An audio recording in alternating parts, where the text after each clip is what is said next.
મહીસાગર જિલ્લાના નવા એસપી તરીકે શ્રી સફીન હસન સાહેબે મહીસાગરમાં ચાર્જ સંભાળ્યો। મહીસાગર જિલ્લાના અધિકારીઓ સાથે કામગીરી અંગે ચર્ચા કરી। મહીસાગર જિલ્લામાં નવા પોલીસ અધિક્ષક તરીકે નિમાયેલા આઈપીએસ અધિકારી શ્રી સફીન હસન સાહેબે આજે વિધિવત રીતે મહીસાગર જિલ્લામાં ચાર્જ સંભાળી લીધો છે।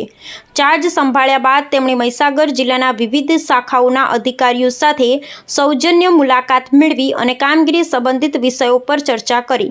આ મુલાકાત દરમિયાન શ્રી હસન સાહેબે પોલીસ તંત્રની કામગીરી વધુ અસરકારક અને જનમૈત્રી બનાવવાના ધ્યેય સાથે મળી કાર્ય કરવાની અપીલ કરી।